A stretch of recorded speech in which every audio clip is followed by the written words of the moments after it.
ವಿಧಿಯ ಆಟವನ್ನ ಅರಿತವರು ಯಾರೂ ಇಲ್ಲ. ಕೆಲವೇ ಕ್ಷಣಗಳ ಹಿಂದೆ ಶಾಲೆಯಲ್ಲಿ ಗೆಳೆಯರೊಂದಿಗೆ ನಗುತ್ತಾ ಆಟವಾಡುತ್ತಾ ಕನಸುಗಳನ್ನ ಹೊತ್ತು ಮನೆಗೆ ಹೊರಟಿದ್ದ 5 ವರ್ಷದ ಪುಟ್ಟ ಕಂದಮ್ಮ ಮನೆ ತಲುಪಬೇಕಿತ್ತು. ಆದರೆ ವಿಧಿಯ ನಿರ್ಧಾರ ಬೇರೆಯೇ ಆಗಿತ್ತು. ಬಂಟ್ವಾಳ ತಾಲೂಕಿನ ಬರಿಮಾರು ಸಮೀಪದ ಕಲ್ಲಟ್ಟಿ ಶ್ರೀ ಕನಲ್ತಾಯ ದೈವಸ್ಥಾನದ ಬಳಿ ಬುಧವಾರ ಸಂಜೆ ನಡೆದ ಈ ದುರಂತ ಇಡೀ ಕರಾವಳಿಯನ್ನೇ ಬೆಚ್ಚಿ ಬೀಳಿಸಿದೆ.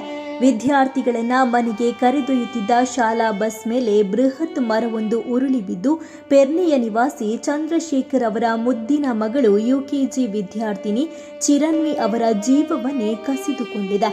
ಬೆಳಗ್ಗೆ ಮಗು ಎಂದಿನಂತೆ ಶಾಲೆಗೆ ಹೋಗಿದ್ಲು. ತಾಯಿ ತಂದೆಯರು ಸಂಜೆ ಮಗಳನ್ನ ಬರಮಾಡಿಕೊಳ್ಳುವ ಕನಸಿನಲ್ಲಿ ಕಾಯುತ್ತಿದ್ರು.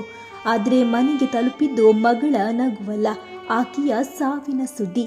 ಭಾರೀ ಮಳೆ ಮತ್ತು ಬಲವಾದ ಗಾಳಿಯ ನಡುವೆ ರಸ್ತೆ ಬದಿಯ ಬೃಹತ್ ಮರವು ಇದ್ದಕ್ಕಿದ್ದಂತೆ ಶಾಲಾ ಬಸ್ ಮೇಲೆ ಉರುಳಿ ಬಿದ್ದಿತು.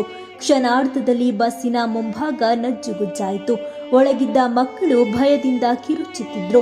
ಆ ದೃಶ್ಯವನ್ನ ಕಂಡ ಸ್ಥಳೀಯರು ಕ್ಷಣವೂ ತಡ ಮಾಡದೆ ಸ್ಥಳಕ್ಕೆ ಧಾವಿಸಿ ರಕ್ಷಣಾ ಕಾರ್ಯಾಚರಣೆಯನ್ನ ಆರಂಭಿಸಿದ್ರು. ತೀವ್ರವಾಗಿ ಗಾಯಗೊಂಡಿದ್ದ ಚಿರನ್ವಿಯನ್ನ ಕೂಡಲೇ ಆಸ್ಪತ್ರೆಗೆ ಕರೆದೊಯ್ಯಲಾಯಿತು. ವೈದ್ಯರು ಶತಪ್ರಯತ್ನ ಪಟ್ಟರೂ ಆ ಪುಟ್ಟ ಜೀವವನ್ನ ಉಳಿಸಲು ಸಾಧ್ಯವಾಗಲಿಲ್ಲ.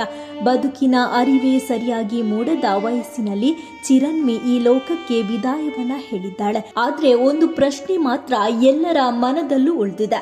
ಈ ದುರಂತವನ್ನ ತಪ್ಪಿಸಲು ಸಾಧ್ಯವೇ ಇರಲಿಲ್ವಾ? ರಸ್ತೆ ಬದಿಯ ಅಪಾಯಕಾರಿ ಮರಗಳ ಬಗ್ಗೆ ಮುಂಚಿತವಾಗಿ ಪರಿಶೀಲನೆಯನ್ನ ನಡೆಸಿದ್ರೆ ಇಂದು ಒಂದು ಪುಟ್ಟ ಜೀವ ಉಳಿಯುತ್ತಿತ್ತ ಗೊತ್ತಿಲ್ಲ. ಈ ಬಗ್ಗೆ ನಿಮ್ಮ ಅಭಿಪ್ರಾಯವನ್ನ ಕಾಮೆಂಟ್ನಲ್ಲಿ ತಿಳಿಸಿ. ಇಂತಹ ಇನ್ನಷ್ಟು ಸುದ್ದಿಗಳಿಗಾಗಿ ನಮ್ಮ ಯೂಟ್ಯೂಬ್ ಚಾನೆಲ್ ಅನ್ನ ಸಬ್ಸ್ಕ್ರೈಬ್ ಮಾಡಿ, ಬೆಲ್ ಐಕಾನ್ ಪ್ರೆಸ್ ಮಾಡಿ. ನಮ್ಮ ಫೇಸ್ಬುಕ್, ಇನ್ಸ್ಟಾಗ್ರಾಂನಲ್ಲೂ ಜೊತೆಯಾಗಿ ನಮ್ಮನ್ನ ಬೆಂಬಲಿಸಿ. ಜಾಹೀರಾತುಗಳಿಗಾಗಿ ಸಂಪರ್ಕಿಸಿ 9845478858 ಅಥವಾ 9972528110.